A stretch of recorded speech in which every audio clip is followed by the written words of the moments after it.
The global economy is in flux, and GDPs from different corners of the world are sending mixed signals as to the rate of economic recovery.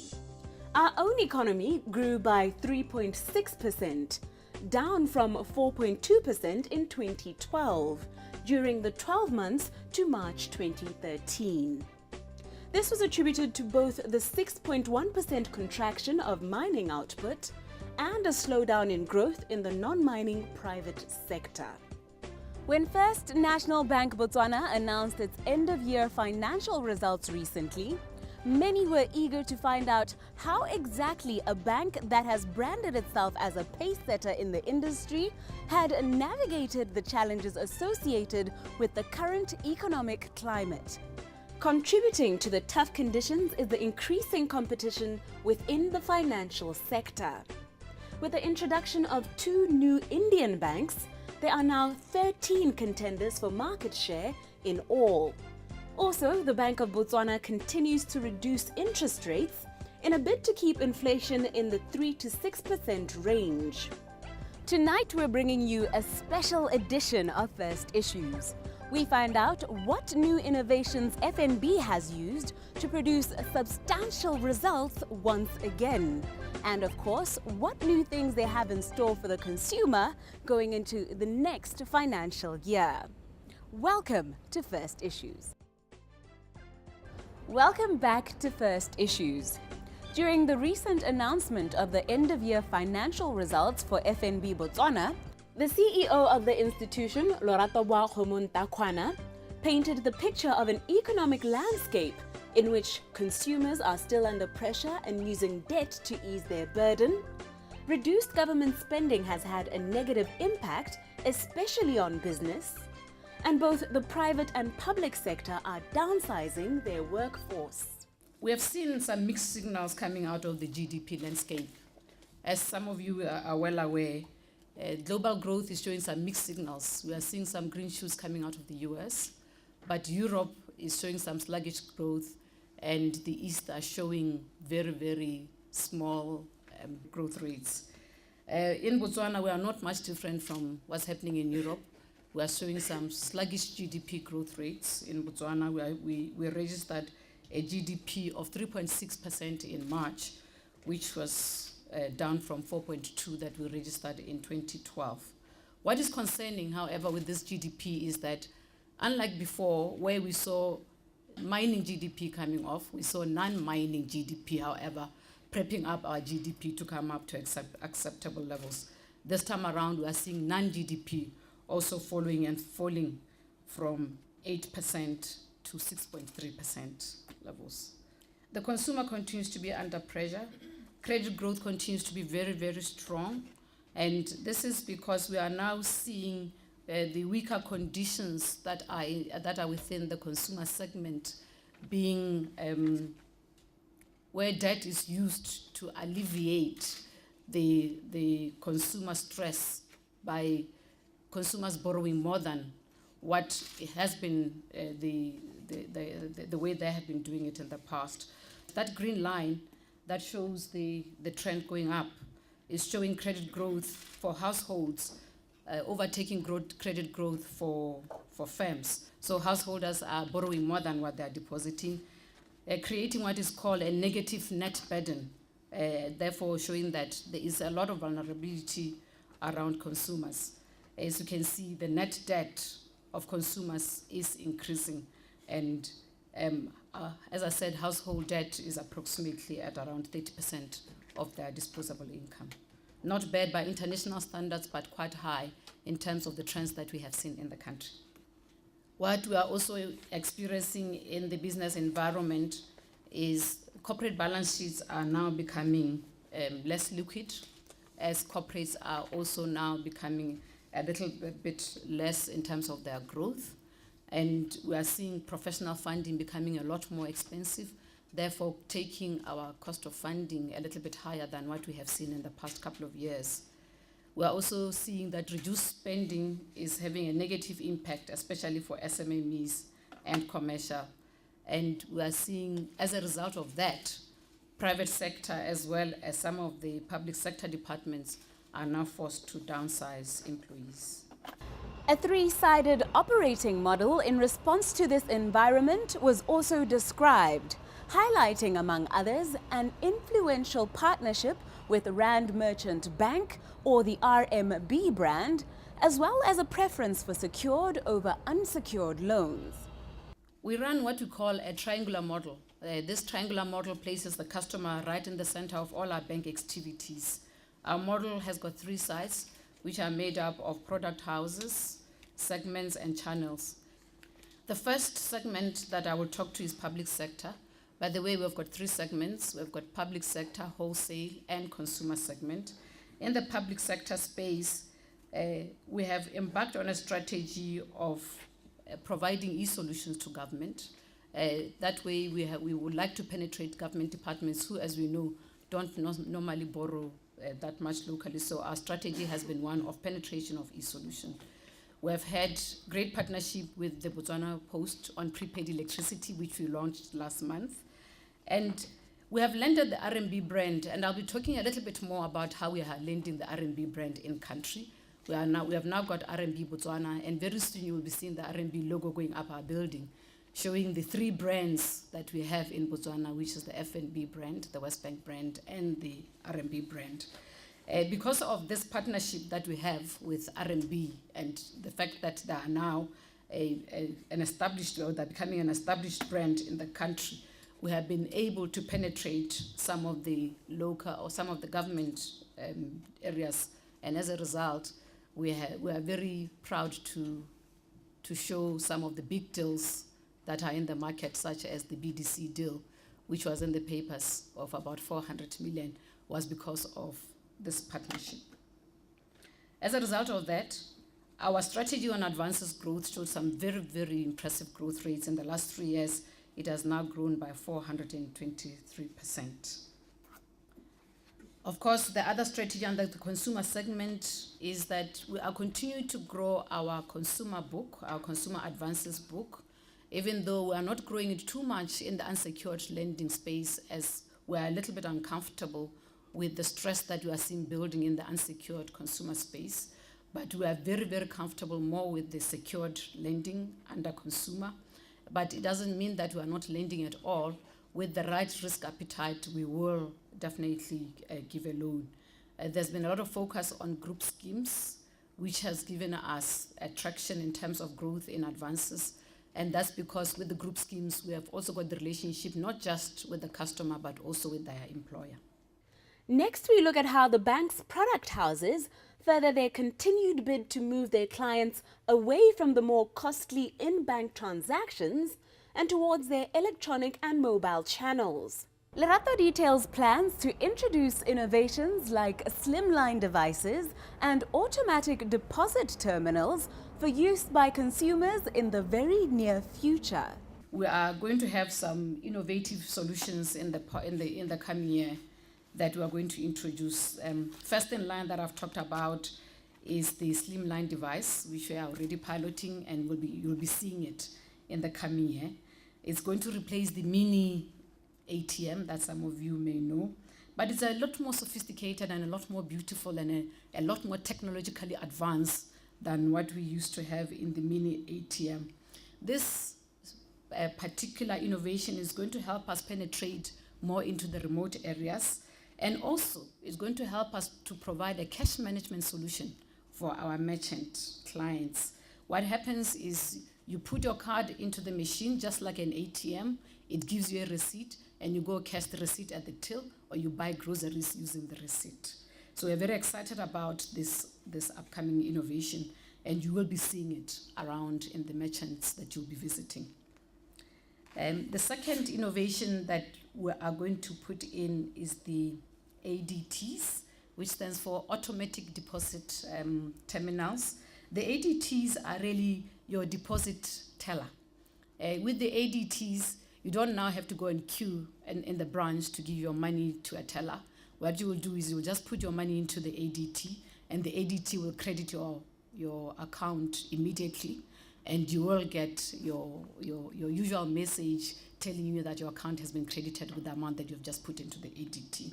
Something that we are looking forward to, because again, it's in an effort to reduce the queues, provide e-solutions to reduce the queues in the branches. A very exciting innovation indeed. And then the third innovation that we are going to be piloting this year is, as I said, we have prepaid electricity, and this we have done on cell phone banking.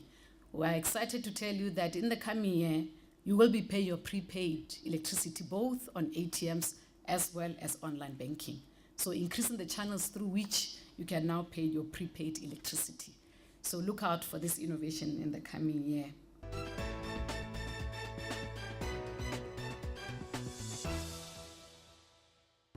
Having been given a comprehensive overview of the bank's operations, we now sit down with the institution's Chief Financial Officer, Boitumelo Mogopa, to get a more detailed understanding as to the strategies implemented by this institution in the just-ended financial year.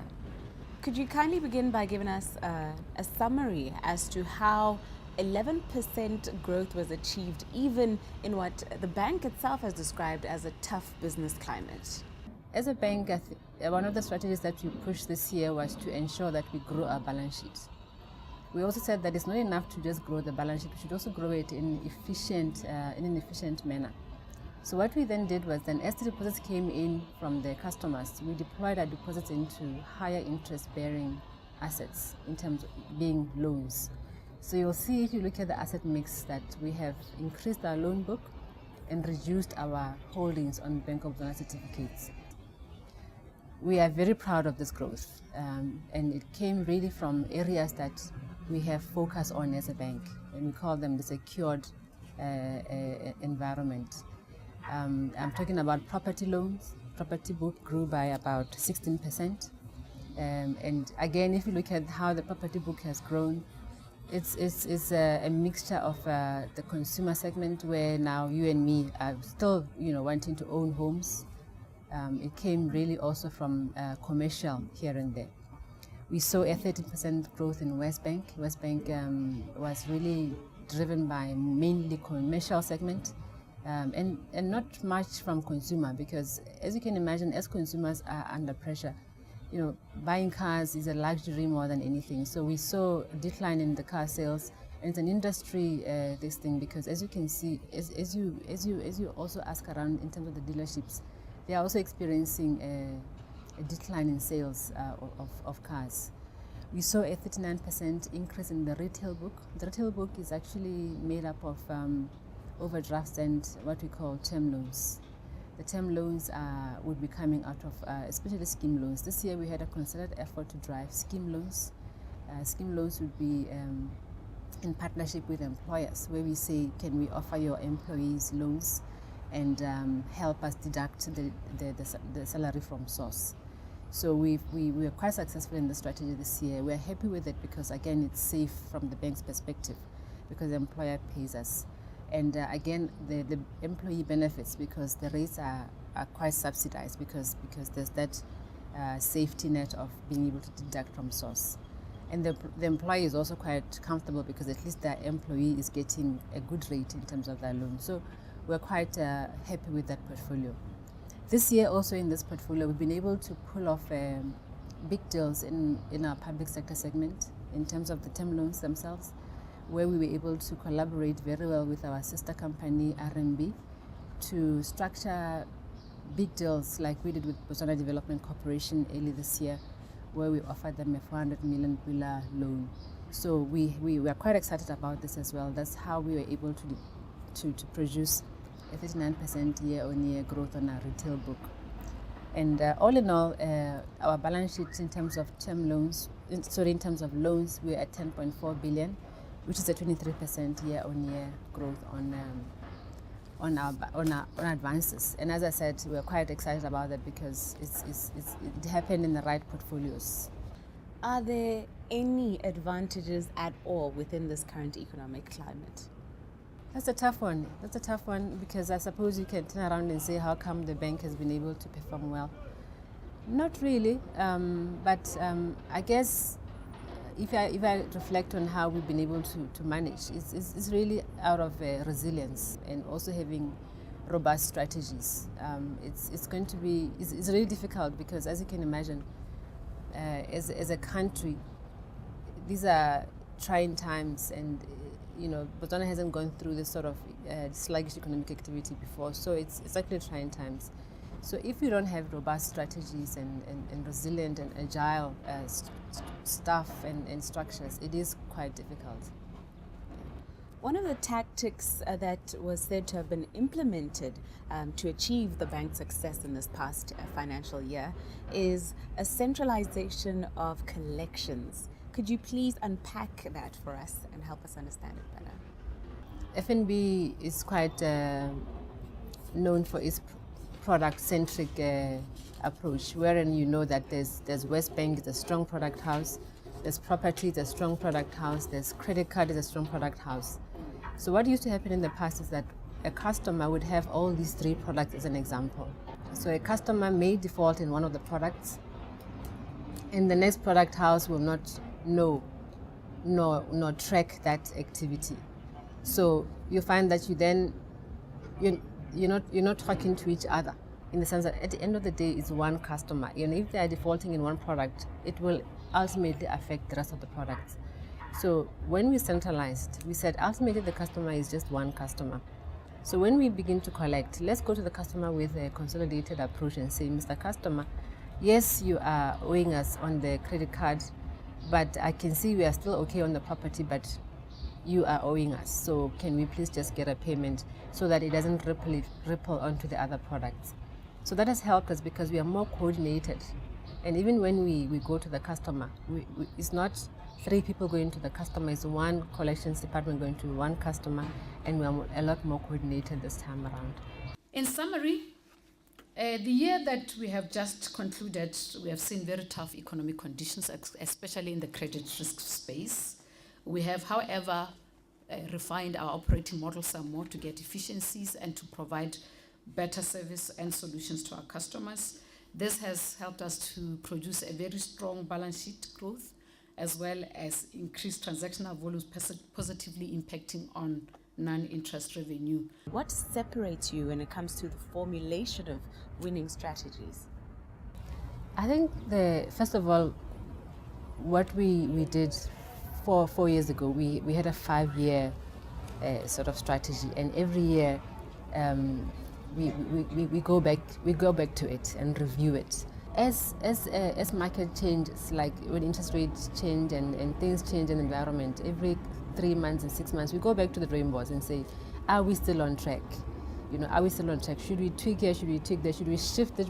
Where should we really go? So we are quite nimble as an organization, I think I've seen also.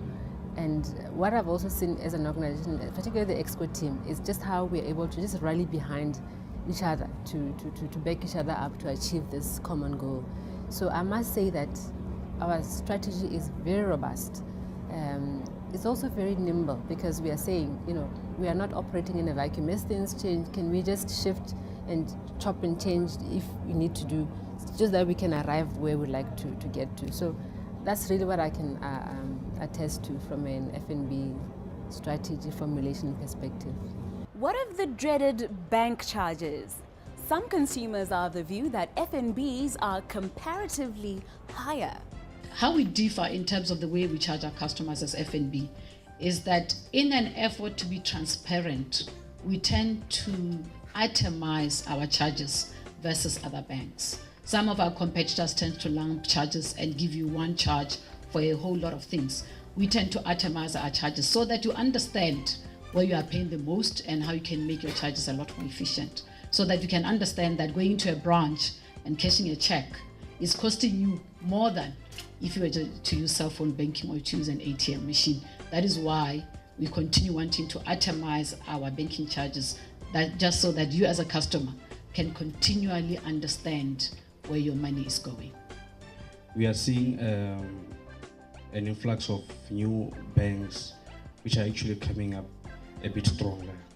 This has also been proved by the latest report from the banking supervision, which states that competition, especially from the upcoming banks, is coming up a bit stronger. So I wanted you to share with us, if possible, the market share of FNB and how it has been performing probably for the last 2-3 years. And also share with us how safe is your market share. In terms of the level of competition in the market is definitely gone up significantly.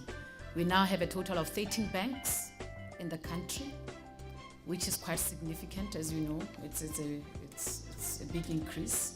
With the new Indian banks, the 2 new Indian banks having joined the competitors. Yes, competition is definitely growing, and the 4, what we used to call the 4 big banks, who used to have up to between 85 and 90% market share, are now going much lower than that. It's good for the customer, it's good for all of us, because the more competition we have, the better we can be as a bank. You asked about our own market share. In fact, I'm pleased to say, even though the 4 big banks' market share has gone down, as FNB, our market share has stayed very stable and in fact improved in some areas.